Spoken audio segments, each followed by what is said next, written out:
All right, so we got a special one today. This is as Lionel just mentioned, this is a special Camber Creek Catalyst podcast with Ryan Serhant, founder and CEO of Serhant, Camber Creek portfolio company. Now everyone in the world knows this. And there's been so much heat around this. There have been so many questions that we've gotten from our investors and people beyond that we said, we've got to do this. So really appreciate you sitting down and getting candid as we can be without doing any kind of spoiling for the future. But thank you so much.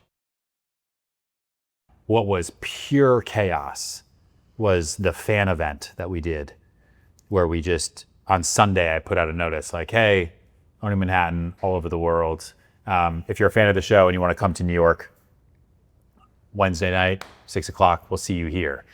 And at 2 o'clock, people started lining up. That was the day in New York, the temperature was 1, and people wrapped all the way around Thompson Street. It was pure insanity. What? What was this for? Honestly, it was just a way to like create an interactive moment and fan event. And it was also social traction, so all the fans could come through. But people flew in from Japan. It was complete insanity. Mexico City, all over the world. So I'm a little embarrassed. And we're rolling. So this might be part of it. But I was not aware that you did this, and this is like part of the singularity of this investment for us, because none of our other companies, they're super cool. Like Built is awesome. People love Built, but they don't have fans queuing up outside of their office. I think for me, well, hold on. What did they do? What did they do when they went through here? They sat in the chairs and pretended to be agents. They took a lot of photos, a lot of videos. I did a quick, there's no room. There's 650 people in this building. I stood on the countertop on the second floor kitchen. Fire code violation. With people, yeah, it was fine. With like, I think Danny or Niall holding my leg so I wouldn't fall over, and just, we chanted. There's a lot of chanting. Well, yeah, they're super fans. I mean, France, like in Mongolia, Brazil, Ireland, and that's today. And they come and they stand outside the office and they take photos, and they either grow up. You know what? It is how do I say this? It is the most watched, as far as what we're told, reality show between parents and kids who can watch it together. Oh, it's wholesome. It's mostly wholesome, but and it's important for me too. Like, sure, I could go do, or any of the agents here could go do a dating show. Right. Where it's like sex and dating, and you'd have 100 million views. Right. And you have 15 seconds of exposure. But what people connect you with is incredibly shallow. Right. I would much rather have, I don't even know what our numbers are, less than that on one day, but the exposure is professional and people feel like they know you already. Right. And so dads and their daughters will watch it together. Mothers and their sons will watch it together. They'll come to the website, they come into the portal, and then we tag them and we put them into the flywheel, whether they buy, sell, or develop with us today or work with us, or in 10 years from now, it doesn't matter. And they all come organically. So we don't buy $1 of revenue, at least we haven't yet to date. And we don't buy any media, right? That's like paid media, which a lot of companies spend a lot of venture dollars on. Right. Let's get our word out there. We have a great product. I'm going to spend money on people and distribution. We use Simple to reduce people. Right. And then our distribution is organic and completely bulletproof because it's been so earned over the past 13 years. Okay, so that ton of questions from that.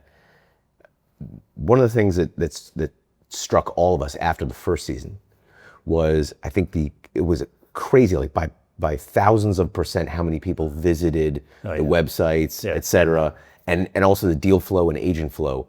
Has that been the same reception from the business community, like for business after for this season? Yeah, exponentially so. I think also due to the timing, season 1 came out on June 28th, 2024.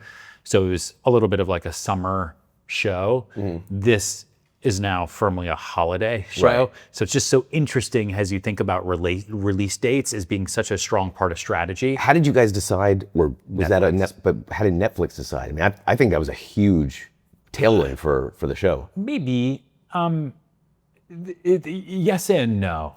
In the summer, we had more runway because there was less competition. Right. Every movie and every TV show comes out in December because everybody wants those holiday air dates, right? Those holiday times. So, last year, Only Manhattan came out, and I think Netflix put out, two other shows really kind of in our, let's say, 2-week window. Right. This year, Netflix put out a new TV show every single day.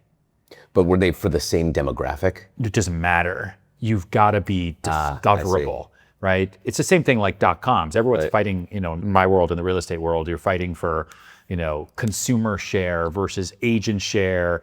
And there's this battle over these .coms, which for me is so 2.0 because you're just asking the consumer to search for you versus to discover you. Right. And so what Netflix tapped into with that screen and their top 10 lists and everything was, how do you make the best content just be discoverable? You mentioned before, we're getting DMs from people that want to invest in the company, from people that want to be part of the company, from all over the world, right? Mongolia, countries in Africa, wherever. How do you think about international expansion? And how do you think about the timeline? Because we internally at the board level have discussed this, maybe 2028, 2029. Is that accelerating because of the amount of momentum behind the brand worldwide because of the show?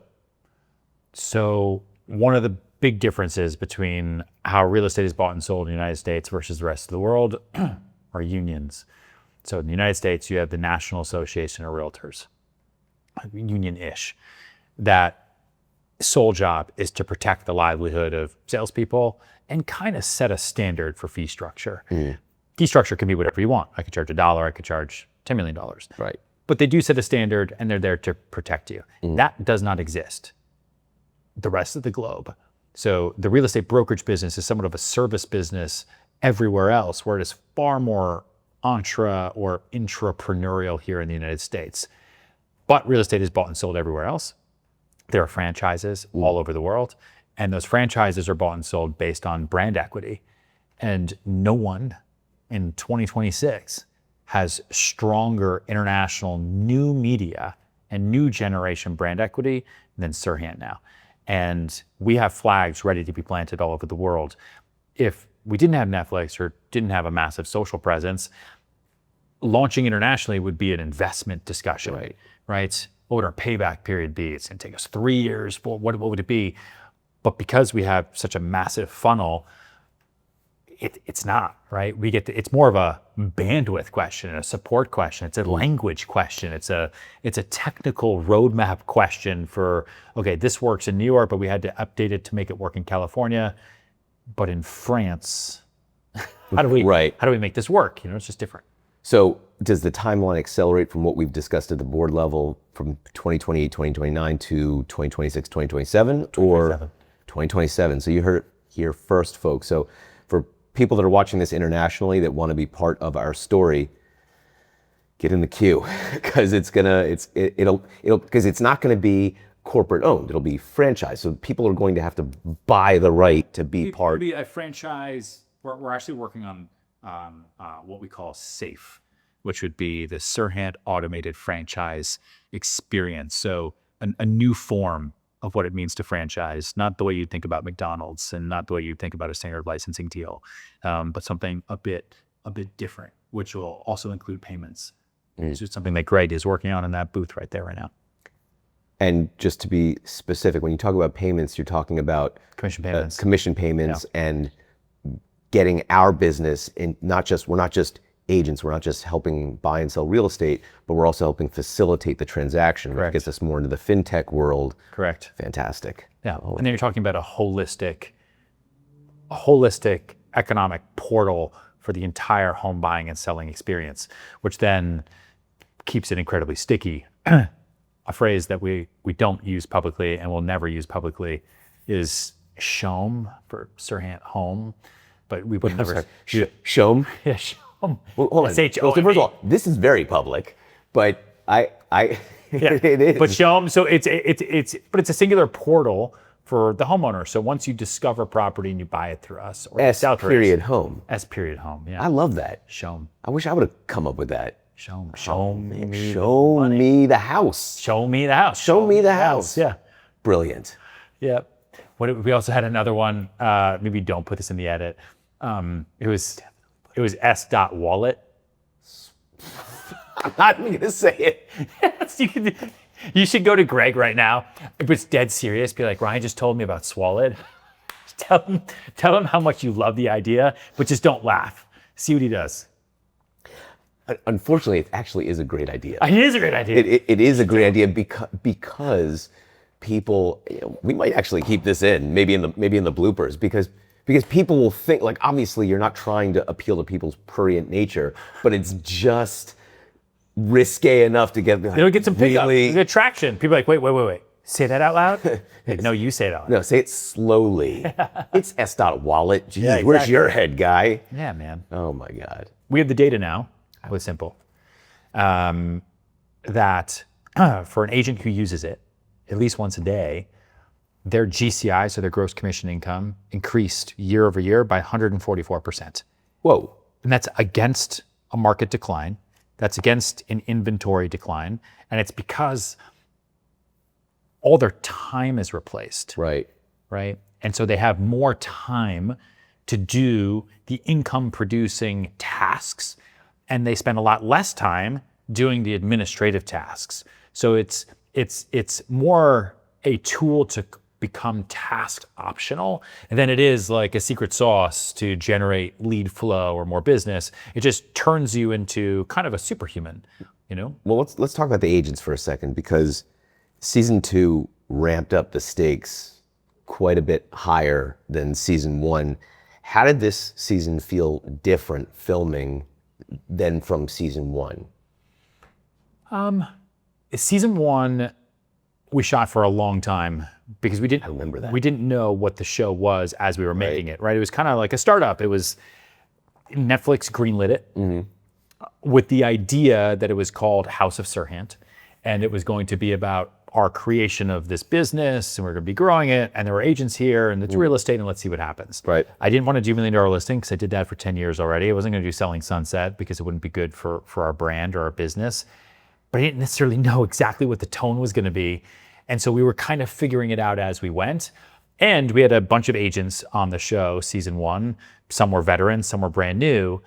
I had no intention of firing anyone live on camera. Right. That was never, ever part of the plan. Was that real? It was real, uncomfortably so. Wow. The plan with season 1 was to take people and have the veterans, kind of duke it out with the youngins, but that the youngins would kind of prove themselves and have interesting arcs.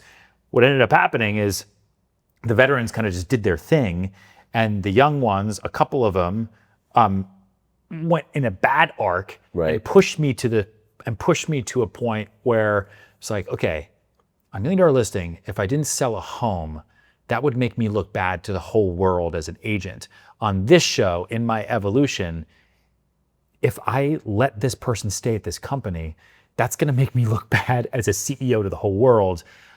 I need to become the boss I tell everybody that I want to be, and I'm going to let this person go, and I have to do it on camera. And that's something that you made a conscious decision, hey, I'm going to fire this person, and I'm making the choice to do so in front of the whole world, instead of like one of those things at the end of the series. By the way, this guy was terminated. So we did season 1. We had 2 firings. One was on the show. Right. One there was a girl, we let her go, and Netflix made a decision in the edit for just lots of various reasons that they weren't going to air it. But they did show a disclaimer that she had moved on from the company.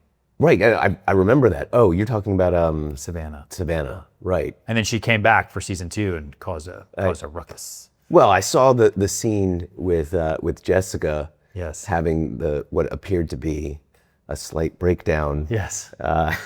Which I don't know if you know this, but my wife and I know her from her prior life. She used to model for my wife's company. Nice. And so it was, and we would come here before it was public that Camber Creek was leading the investment. She would see me here and be like, "What are you doing here?" I'm like, "Oh, just coming to say hi to my buddy Ryan." Nice. But how much of that drama, because there are cameras, do you think is manufactured versus how much of it is like, hey, it's actually at the surface and this is real? It's all actually at the surface. I think without cameras, maybe it stays beneath the surface sometimes. So you can, It's just easier. It's easier not to talk. It's easier not to talk about your. well, like that scene with and I may get some of the names wrong, but I think it was Nile In this room. in Genesis. Yeah, he was sitting right where you're sitting. Oh, well, I'm Nile, talking about, Genesis, it was downstairs. Yeah. And they're like yelling at each other. Yeah. That felt like it could have been contrived. No, that was in real time. Real time. Yeah, rough. There was major fallout after that for lots and lots of different reasons. Our manager was involved. HR was involved. Why didn't we talk about this at the board level? was- We should probably talk. I have to check my docs. Yeah. But that was all there. And then our scene in here, like it's obviously dramatic. We get a set of cameras. Like there's crews, there's cost and expense for them to all this stuff. But it's all just, So it's happening in the moment and it's not. Yeah, correct. Wow. Well, so a lot of folks who know me, who watch the show, said to me, hey, this is, especially like season 8, episode 8. They're like, The Jeff Berman episode. well, yeah, but no, you're a scene where you're crying a little bit, right? And they said he's showing a vulnerable side, like it's like not everything is figured out. Why did you decide to put in something that felt really raw? Mm-hmm. And like you're talking about, we both have kids, right? Like, Yeah. I flew in here today. I'm leaving tonight. I hate being away from my kids a single night if I can avoid it. And I know you feel the same way too. And you travel a lot. Yeah. How did you decide to put that in, and why did you decide to do that? Listen, the show is incredibly real. And I think the reason people like it is because it's real and it's not sugar-coated. Right. It's not like stilettos and three-piece suits and showing the world what you want to see. I think that was reality TV 2.0. I think that was Bravo. I think that was the Instagram version of reality TV, where it's just show people what we want them to see. Right. Today, what really works is not pushing your message onto people, is pulling people into your story. Mm-hmm. And so I had no intention of, crying or breaking down in front of my ex-assistant.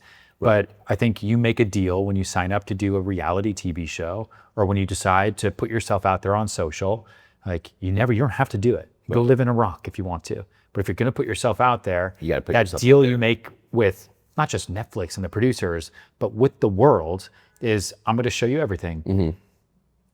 The warts, the blemishes. What we say to the cast all the time is, you can show the glitter as long as you're willing to show the gutter. Mm-hmm. If you only show the glitter, I have no interest in you. Right. You cannot be on the show. You will do everything a disservice because it's just boring. What I care about is how you put glitter on a gutter. Mm-hmm. Like that's interesting to me. Glitter on the gutter. So I actually meant to ask this question earlier. How do you decide who's going to be on the show? Obviously, it's the same cast from last season, but was there a casting call? What did that look like? What did that process look like? Season 1, we had to do it all in secret. So it was prospecting. We were cold calling agents that I thought would be internal, but also external. Like a couple of the agents that are on the show, we found from different firms. Okay. Season 2, I had to replace a couple people because we fired them. Right. You replaced one with the sexy rabbit. That was With awesome. Sexy Rabbit, yeah, Peter Sexy Rabbit. I want to meet that guy. He played really, really well on camera. Yeah. I can tell he loves him. Yeah, no, Peter's great. He was, we got lucky. Got lucky with him. Listen, Peter's a real agent. I mean, Peter does hundreds of millions of dollars of deals a year. So for the audience, and then I put his TV camera in front of him. He's like, "What do I do now?" I'm like, "Just keep that mustache. Just go." Well, he was a natural, and for the people in the audience, especially the Camber Creek investors, we were searching for a director of new dev for a while. Yes. Right. Yes. And it's a very specific type of skill set, which I came to learn and appreciate. And then to see that guy on the screen, I'm like, Sexy Rabbit is our new dev guy. Yeah. Yes. Our head of new dev is a guy named Peter Rooney, Yep. who I don't think will ever go on camera. That would be his worst nightmare. which is perfect. Just spoke to him. He'd be great. Yeah, but Zaitsev, Sexy Rabbit, is a good sales director. Yeah. So I found him at Corcoran, and we filmed. And listen, so much gets cut. We filmed an entire scene with me and Pam Liebman, the CEO of Corcoran, battling it out at dinner. Zaitsev FaceTimes me. He's like, "Don't tell Pam I'm calling you," and I'm like, awkward. And she's there. She's like, "Hey, buddy," and I'm like, "Don't sue him," and they cut it. Wow. Why? I mean, that would have been great. Because again, you had we much. film, I don't know, 120 episodes worth of content, and we have to edit it down to 8.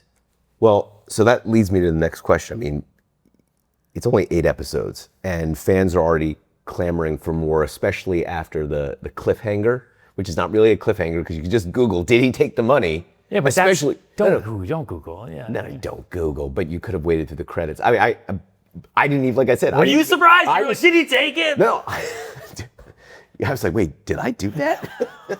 Oh, no. But, so what can you tease about like the future of the series without pissing off Netflix? I don't know. I think it's too early to tell. We don't even hear, other than anecdotally in rankings and all that stuff that we see. I don't know what Netflix is going to want to do until probably the middle to end of January. Wow. Yeah, just like last year. We did. Right. The show came out June 28th. We didn't know until the end of August, and then we started shooting in September. So they'll kind of make a decision that way. Right. I don't know. The fanfare has been awesome, but you never know. They're buying HBO right now. Like you don't know. Well, so tell me about this because I know people are going to be interested in it. Do we make any money from Netflix? Yeah, you make some money, but it's not in the money. It's in we don't have to pay to put the brand and our product in front of 300 million people around the world. Right.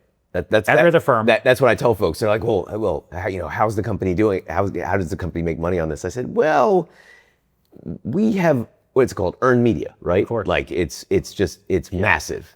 No, it's insane. We wouldn't even be able to afford the exposure. It is the largest concentration of qualified eyeballs on the planet.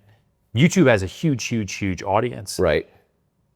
But you got to go find what you want. Right. That's what I'm saying. There's a difference between being searchable, which is YouTube. Right. There's a reason Google owns it, right? They own search. Whatever you want, you can search with them. Netflix really redefined what it meant, especially through content, to be discoverable. Right. And that's really important. Even how we think about what the consumer experience is going to be through the simple app. How do you make properties discoverable instead of just searchable? How do you use AI to know what a consumer wants before they ever even know that they want it? Because we do that with agents now. Right. How can the system know what the agent needs to do next for that property, for that buyer, or if even just against their own calendar before they even know they need to do it? And that's where kind of that phase 3 of the technology for us comes into play, where the AI leads the human. Because it started with phase 1, which was, can humans plus AI work well together? Right. Okay, they work. We can understand that. Can humans lead the AI? Sure. But that unlock is when you flip it. That's when you go from 20 and 80 down to 80 and 20. And that's where the magic is. And that's where we firmly are right now, which is super exciting. That's why we're moving as fast as we can. So in that, and this is a 2-pronged question. So we're obviously expanding pretty rapidly. But in your mind, do you feel like, maybe this is a dangerous question, do you feel like because of the technology that we're creating, we don't necessarily need as many agents as other firms to do the type of business? One agent can do way more business with simple. And now, like, you think about the pressure from our brand being so out there, right? And the amount of people that are inbounding that want to be part of our story, where we're like, hey, is there room? One of the coolest things, we just opened Nevada. I guess 2 weeks ago. We were in Nevada, so we did the launch in Las Vegas. And the chatter amongst the people, I think the founding group is 70. I think it's 70 people. 70 people. 70, yeah. So it's 70 people. Is that normal? It gets bigger and bigger as we go. Wow. But it's a lot less than, let's say, like a competitor. But those are, I mean, just the economics of splitting commissions when your team is 70. No. I calling it a team. There's 70 individual agents. I got it. Okay. Yeah. Sorry. I was like, It's not a team. It's not one team of 70. Okay. Anyway, so we opened with about 70 people, and the chatter amongst them about how excited they were to get a spot at Serhant was really cool. And I'd never heard that before. Anecdotally, we talked about it. Right. We opened up Arizona, we opened up DC, Maryland, and Virginia, and we're opening up Boston now.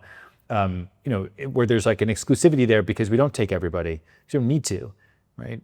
At certain levels of production, there's other places you can go where you drain resources. Right. Right. So we focus at a certain level where people come to us and they get a spot. And then, yes, I think the real estate brokerage model, for some reason, over the past 26 years, has been defined by agent count. I think because it was easy.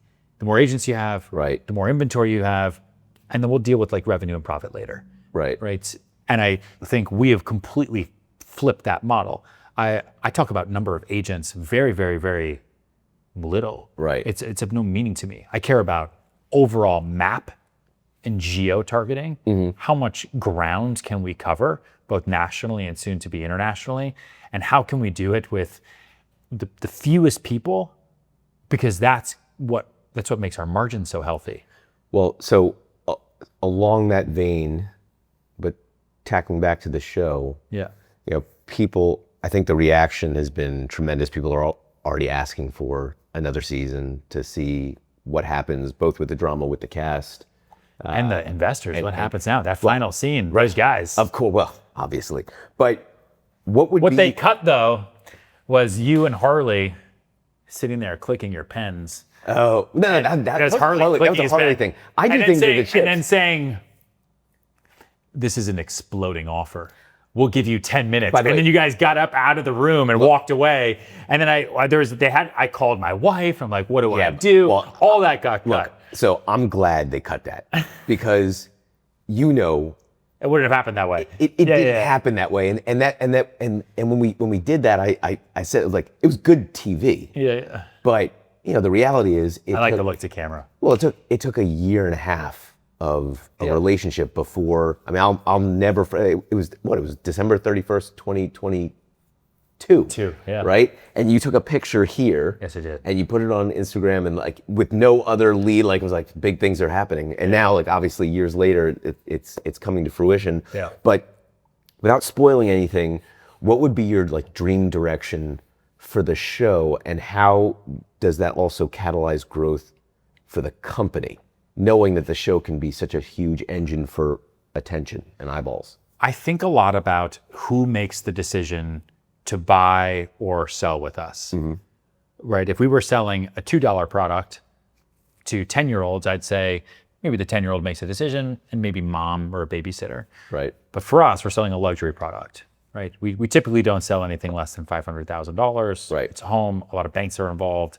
And so typically you have a spouse, and potentially a kid, or a spouse, a older parent, and a mortgage banker, an attorney. There's typically three. Right. Who have very different taste circles. So we have a media flywheel here that we spin all day, every day, okay? That hit each one of those three all day, every day. So Netflix, mass market media, in a very, very different way of telling story, hits, let's say it's a nuclear family, hits dad, okay? Then we do the news. So we put out pieces on LinkedIn. I do CNBC, Fox News, Bloomberg, all that every single week. Today's Show, segments, all that. That hits, let's say, mom. Then I have social, right? There's 10 million followers and subscribers across accounts. It grows 100,000 a week. That's the 14-year-old. So when they're all sitting at the dinner table or they're online and they're trying to figure out what to do, they all have an awareness of Serhant. And they all say, I want to work with or buy or sell or develop or lend with Serhant, because people don't care about the product anymore. They care about the values behind it. Right. And that's why that authenticity and the crying and all that stuff is so, so, so important, because there's a human intention that's attached to it.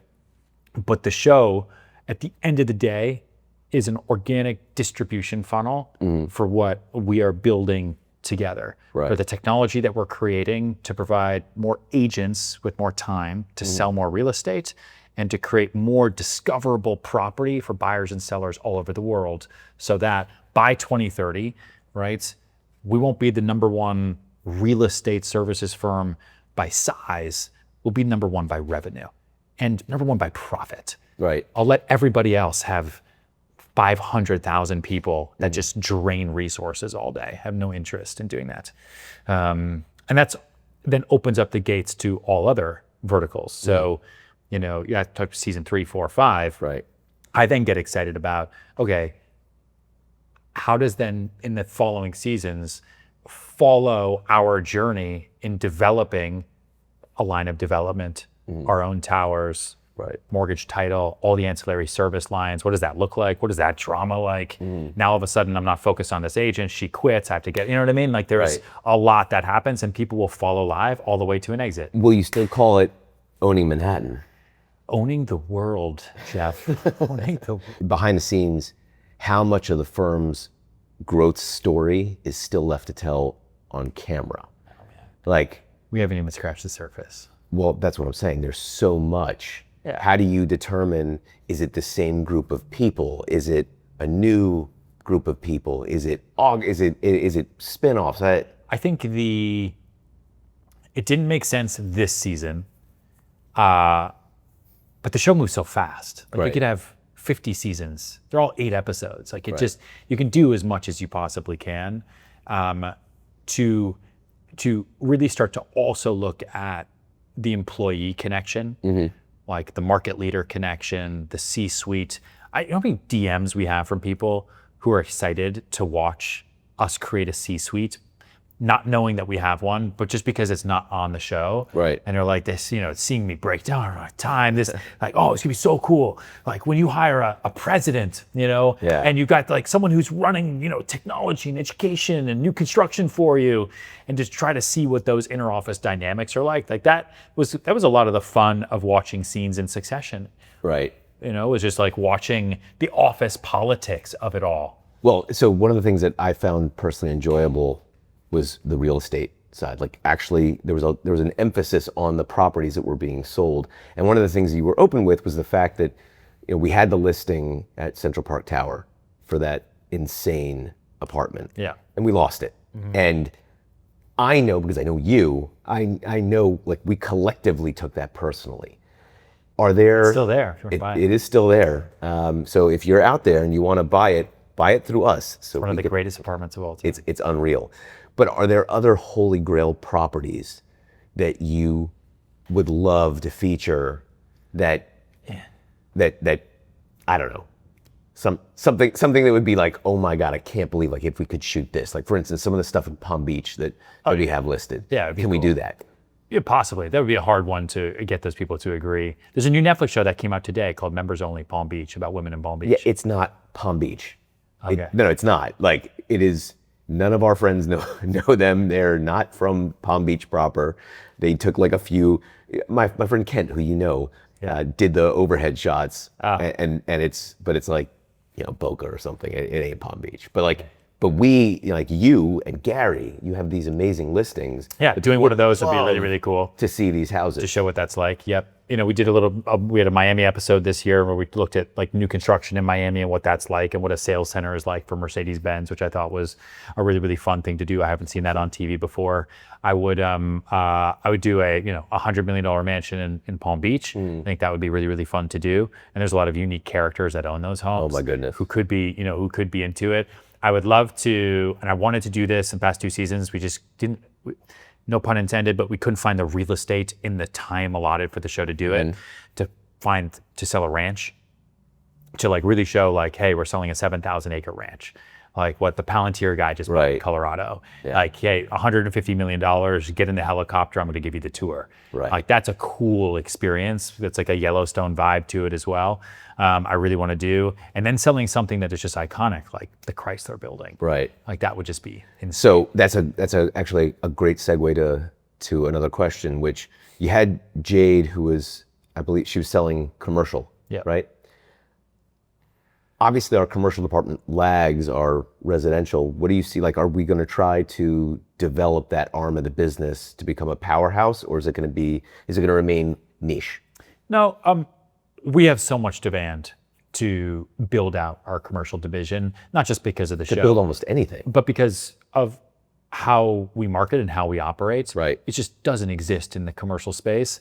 Building a commercial division, though, is a large investment. You have to remember, like, our salespeople that we have on the residential side, we pay them no salaries. They have no benefits. Right. They eat what they kill all day, every day, and they pay us to be here. Right. On commercial, if you really want to do it the right way, these commercial agents do a deal or two a year until they get to a certain point. So you're either going and buying a massive book of business, tons and tons of money, or you have to bankroll them until they can start paying you back. Right. And that's a big investment. Is it something that you're considering? Once I have our national flags planted by the end of next year, it is part of our kind of thinking through the, I would say, kind of 2.0 Serhant verticals of international plus commercial, and everything else. Right. and everything else. Well, okay, so the cast chemistry and clashes drove a lot of the heat this season. Yep. Who's someone you'd love to see more of, aside from yours truly, obviously, the real star of season 2, episode 8? See it if you haven't. But who, like, is there someone as you were watching season 2 and you thought, okay, Netflix and World of Wonder did a great job on the edit, but they didn't feature this person as much as I'd like to see them? Is there one person that stands out, or do you think in general, hey, this was great, they did a really good job balancing? No offense to the cast, Of course not. but they are all a commodity for us. The show is about the company. Right. And we will only follow someone's story if you individually have a Netflix documentary worth of personal story. Right. So, like, sure, I would have loved to have lots of things happen this season that didn't, but those people just didn't deliver personal trauma enough. Well, there has been discussion about Jordan. I don't know if we can talk about that. March. Yeah. Yeah. I mean, he got a lot of airtime this season, so I don't know if... But it was left unresolved. It was like, and It's still unresolved. Right, that's what I'm saying. So is that something, is that the type of thing that you want to see carried forward? Like, I can see your discomfort with the question, because, like, look, you're running a company in real time. Yeah. And there's also the value of showing people, like you said, the vulnerability and the challenges. And then there's but do I really want to deal with this? Because we could also be creating prima donnas, right? Like, how do you, there's that tension. Is there someone you would like to see more out of that shell, like Josh here? Or, yeah, that's right. He has the right Serhantitude. Serhantitude. Yeah, you're welcome. Serhantuation. I did that too. Yeah. I did that too. Yeah, listen, Jordan March, sure, he's been here since nearly day one, but not day one. Mm-hmm. It's important. It's an important thing to note. I would love to see him really come out of his shell and hold his own. Mm-hmm. I think that would have been really cool to see. I think Trisha played a little bit less this season compared to last season, because first season it was all about how do you get from Brooklyn to Manhattan, which was kind of cool. Yeah, that storyline seemed to be totally separate from it. It almost didn't fit. Yeah, because she ended up focusing on kind of like one singular property that was really, really hard, and there's only so much to go around. But then she had a really intense backstory reveal and some stuff. I don't know. I'm always excited to add in new characters and shake the pot a little bit. I also don't know who will live going forward. Who will live? Yeah. Well, Ryan, really appreciate this. Thank you so much. I think people are going to find this fascinating, and the fact that we get to do this in real time is really cool. Yeah, you're that reality TV investor, aren't you? Oh, and scene.